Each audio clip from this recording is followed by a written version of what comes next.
this month marks the 26-year anniversary of the first ever In Your House from May 1995. Diesel and Sid, you can see a photo of them there from the main event. WWF also gave a house away that night as well. Yeah. Finn, what are your memories about them adding In Your House as a concept? They were going to go from the 5 pay-per-views they had. I think initially it was going to be go up to 9, but then they ended up to 12 because Yeah. WCW went from 9 to 12. Yeah. What are your memories of them starting In Your House back in May of '95? In a very low period of creative fulfillment for WWF. I think that's safe to say. Just before King of the Ring, when we hit rock bottom, didn't we, Kenny? Worst pay-per-view of all time. Although, I mean, what are you saying, Kenny? That was one of Savio Vega's best ever nights in the company. That fucking So, guy. I mean, my memory of the show was that it was not on Sky. Do you remember that, Kenny? Yeah, I remember because I'd kind of fallen out in '95 and I came back in '96. But the first In Your House that we actually got live was In Your House 14, Revenge of the Taker, in April '97. That was the first time Yeah. they put it on Sky Sports. So you're talking almost 2 years where they didn't give us any of these In Your House events, which seemed really strange because Sky was the place to go. Yeah, absolutely. I mean, I think it just shows that WWF at the time was in a lull over here in the UK as well, was obviously nowhere near as popular as it had been in 91, 92. Well, they So, famously, this was one of the only years that they never visited the UK in 1995. It was the one year they never came. yeah, I mean, things, they'd been over in 94. I remember seeing a house show featuring Brett and Owen and Shawn Michaels. I can't remember, Shawn Michaels was in a match and he totally stole the show. But it did feel like WWF was in trouble in the UK as well, and their popularity was probably at an all-time low at that point. I do remember them being a bonanza for Silvervision, which were the distributor of VHS tapes at the time. This was like 4 years, wasn't it, before DVD arrived? Yeah. I think WrestleMania 15 was the first event they released on DVD. I think that's correct. Yeah, that and Hell Yeah by Steve Austin. That was the 2 initial releases. Hell yeah, that was a hell of a DVD. Hey, hell of a DVD. It was really good.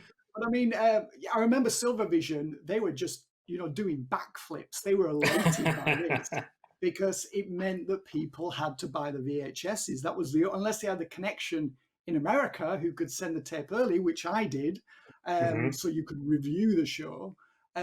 You had to then buy it from the shop, so mail order from Silvervision. So that's one of the lasting memories of it. It felt like a big show at the time. I do remember that.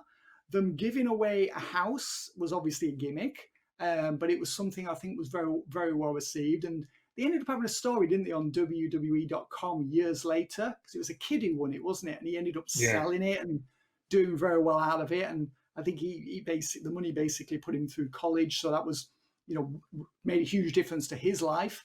I don't remember the first In Your House being that good. That's my lasting memory of the show.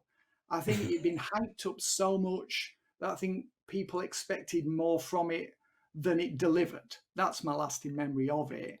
And I think the second one was better. That was the one featuring the Jeff Jarrett versus Shawn Michaels match, wasn't it, for the IC title? Yes, I mean the only thing on In Your House 1 that was really good was the opener with Bret Hart and Hakushi. That was really good. Yeah, that was a stormer. Good, yeah.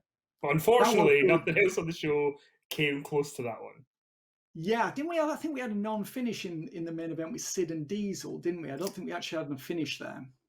It was a Diesel one by DQ because I think the $1 Million Corporation got involved. So yeah, we didn't get a finish on top. Yeah, and then we got the tag match, King of the Ring, with I think Tatanka and Bigelow involved, didn't we? And then I think was it a lumberjack match at In Your House 2? I think it was. Yes, it was. Yeah. Yeah.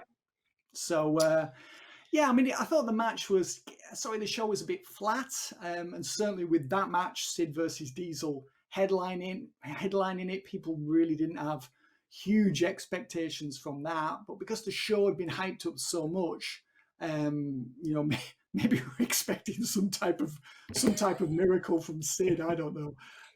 But yeah, it was a bit of a disappointment with the show. I think it did quite well on pay-per-view, if memory serves me correctly.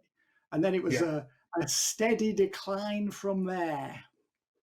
Well, luckily there was there was so many good in your house moments over the years. So I'm glad that they.